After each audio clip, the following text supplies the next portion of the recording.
L'Europe et avec elle la France sont-elles au bord de la pénurie alimentaire? Au premier abord, cette question pourrait sembler particulièrement saugrenue en plein XXIe siècle. Pourtant, à regarder les faits, il semble, hélas, particulièrement légitime de se la poser, dans un contexte de dépendance accrue à des marchés mondiaux profondément déstabilisés par la reprise post-Covid, et alors que certains biens essentiels à la production agricole, comme les engrais, pourraient bien nous faire cruellement défaut dans les mois, voire les semaines à venir. Alors, cette coopérative agricole doit trouver des fertilisants, un défi en ce moment. Aujourd'hui, on est un peu inquiet, effectivement, de ne pas pouvoir honorer l'intégralité du carnet de commandes à l'ensemble des adhérents de la coopérative. Julien Viville, lui, n'a pas encore été livré en engrais. Sans les quantités souhaitées, il aura moins de fourrage pour ses bêtes au printemps prochain. Cet agriculteur subit de plein fouet l'augmentation du prix des matières premières. Cet engrais-là, il a pris c'est 180% d'augmentation, il a quasi doublé. Des tarifs doublés. Conséquence directe ici de la flambée ces derniers mois du prix du gaz. Pénurie de matières premières qui a aussi un coût pour le consommateur. Au mois de septembre déjà, les prix de nombreuses denrées alimentaires avaient augmenté de 32,9% par rapport à l'année dernière. Oui, c'est du jamais vu depuis 2008, mais la hausse du prix des matières premières augmente de manière spectaculaire. 58% de hausse pour le prix du sucre en un an, 26% pour les céréales, 24% pour les produits laitiers, ce à quoi il faut ajouter les professionnels de l'agroalimentaire veulent augmenter leurs tarifs de 9% en moyenne. Si vous avez vécu en France ces derniers mois, c'est une réalité à laquelle vous n'avez pas pu échapper. Le prix des carburants et de l'électricité au plus haut, des difficultés d'approvisionnement en biens d'équipement essentiels ou sur le marché des matériaux de construction, et des prix à la consommation qui grimpent dans l'ensemble des rayons de supermarchés. Inflation, pénurie, une réalité qui pèse sur les ménages, conséquence d'une production post-Covid à la peine pour répondre à la demande mondiale, alors que nos approvisionnements dépendent plus que jamais de l'extérieur, avec, à la clé, des tensions accrues jusque sur des marchés de biens pourtant essentiels. Des tensions qui atteignent notamment un niveau préoccupant sur le marché de l'alimentation. Si, en faisant ses courses, chacun peut aujourd'hui constater une hausse des prix sur nombre de denrées, ce n'est certainement pas une simple vue de l'esprit. En fait, sur le plan international, l'indice des prix alimentaires, calculé par l'ONU, a connu une hausse de plus de 31% en une année, pour s'établir à un niveau jamais atteint depuis janvier 2011.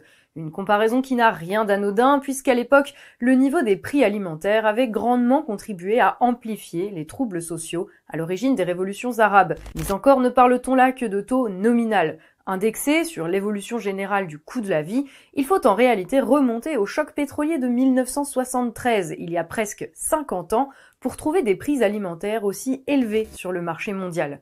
Une réalité qu'il n'y a donc pas lieu de prendre à la légère, d'autant qu'elle concerne en premier lieu des denrées que nous consommons au quotidien, comme le blé, dont le prix a augmenté de 5% sur le seul mois d'octobre, les produits laitiers, plus 2,2%, ou encore les huiles végétales, plus 9,6% en un seul mois. Une situation qui, bien sûr, se ressent sur le ticket de caisse, d'autant plus lorsqu'elle se couple avec des tensions similaires sur le marché de l'électricité, de l'acier ou des carburants. Le printemps arabe a été déclenché par un problème alimentaire. Enfin, les pays sud de la Méditerranée, donc tout ce qui va du Maroc jusqu'à la Syrie-Turquie, on va dire, est massivement dépendant des importations alimentaires. En 2010, vous avez eu une explosion du prix des denrées alimentaires à cause d'une canicule en Russie. Qui a privé le marché mondial d'un apport de céréales significatif. Et en 2010, dans tous ces pays-là, vous êtes par ailleurs en manque de touristes qui sont restés chez eux à cause des conséquences de la crise financière. Laquelle crise, et soit dit en passant, c'est un autre chapitre du livre, dû à des problèmes sur le pétrole qu'on connaît dans le monde depuis 2005. Et la conjonction des deux fait que vous avez un problème budgétaire dans les pays importateurs qui font qu'ils n'ont pas les moyens, avec leurs recettes à l'exportation, de financer une explosion des prix des denrées agricoles importées. Et donc les gens se révoltent, comme les Français se sont révoltés en 1788 après une année de famine. Pour autant, fort heureusement, la France n'est pas le pays le plus touché par le phénomène. Est-ce parce que nos dirigeants, au vu de la situation, ont pris des mesures politiques fortes ? Non, c'est tout simplement que la France demeure aujourd'hui une grande puissance agricole. Même si c'est de moins en moins le cas, même si le nombre d'exploitations et d'hectares cultivés diminue chaque année dans notre pays, même si nous dépendons de plus en plus des échanges internationaux et que nous nous apprêtons dans le plus grand silence médiatico-politique à perdre notre autonomie alimentaire, on vous renvoie à notre vidéo sur le sujet en description de celle-ci si vous voulez en savoir plus, la France continue de produire majoritairement son blé, son huile ou son lait et ne dépend donc pas des fluctuations du marché mondial. Certes, les prix augmentent, certes, il peut y avoir des tensions d'approvisionnement, mais a priori, pas de pénurie massive à craindre pour l'instant. Le tout grâce à un système agricole solide, malgré les politiques l'ayant affaibli ces dernières années, notamment via les traités de libre-échange. Et pourtant, mieux vaudrait ne pas se réjouir trop vite, car si la France demeure aujourd'hui encore en capacité de produire la majeure partie de l'alimentation qu'elle consomme, cela ne signifie pas que nos agriculteurs y arrivent seuls. Car si leur blé est français, en revanche, les machines qu'ils utilisent, mais aussi et surtout les engrais minéraux, aujourd'hui essentiels à la fertilisation des champs, eux, sont en grande partie produits à l'international. Or, la situation sur le marché des engrais est à l'heure actuelle particulièrement catastrophique, avec à la clé un nouveau risque de pénurie alimentaire. Pour le comprendre, il faut se pencher un peu sur les engrais principalement utilisés aujourd'hui dans l'agriculture.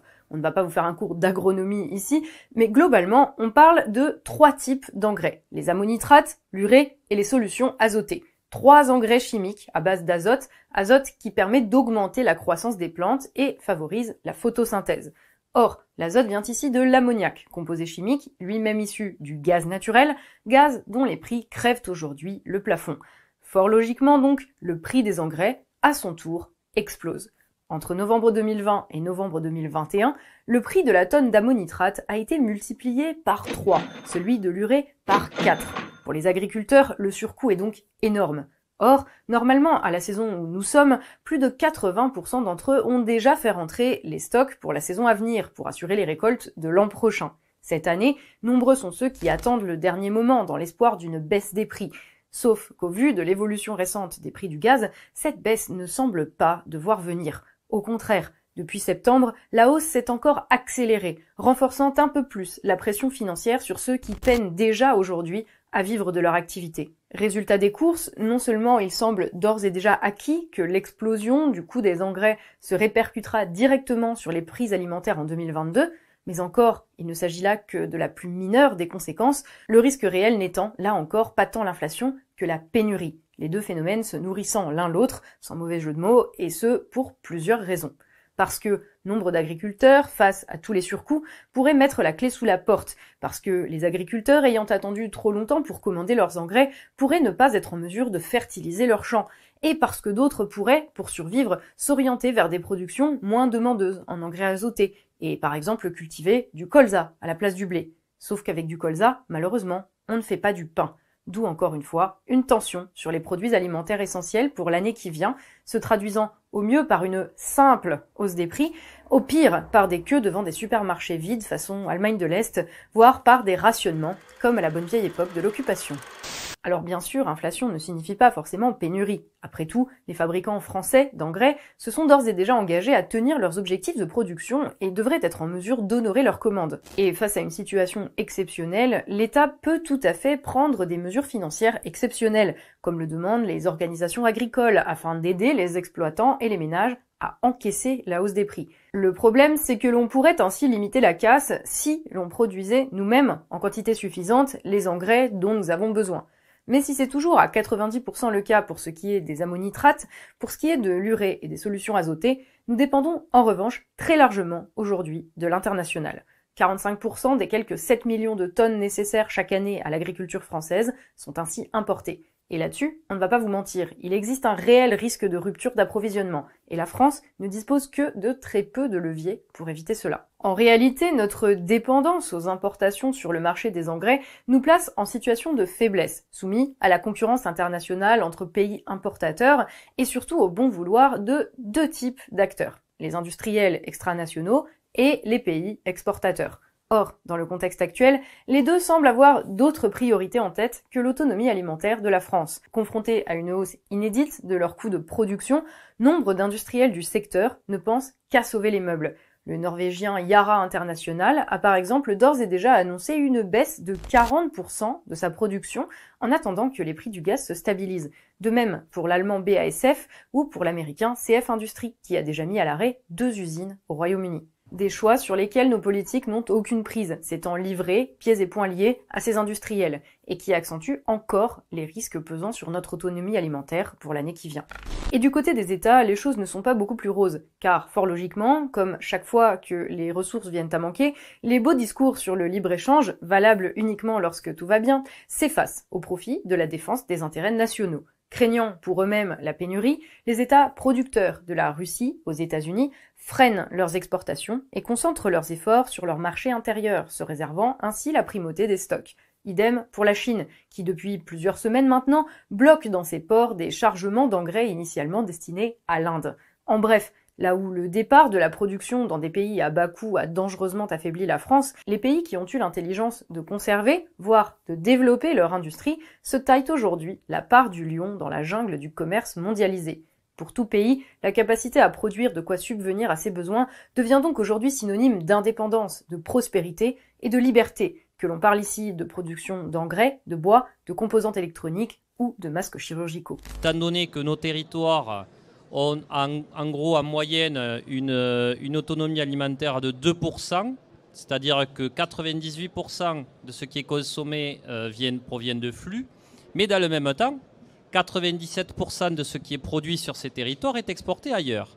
Donc en fait, ça c'est l'héritage de la théorie des avantages comparatifs de Ricardo, qui fait qu'en fait, à partir du moment où les transports ne coûtent rien, et c'est depuis que nous exploitons les énergies faciles, charbon, pétrole, qui fait qu'en fait, les territoires se sont spécialisés. C'est un territoire égale une ou deux productions phares. C'est-à-dire, je me concentre sur les productions pour lesquelles je me sens le meilleur et j'abandonne les productions pour lesquelles je me sens le moins bon. De toute façon, je m'en fous, ça viendra toujours de quelque part. Et évidemment, cette réalité pose des questions absolument fondamentales, puisque, chose aberrante, la France, puissance agricole majeure, risque dès les prochains mois de se retrouver à importer du bout du monde et à prix d'or les denrées alimentaires que hier elle produisait, et dont les politiques d'internationalisation des échanges nous auront finalement dépouillés.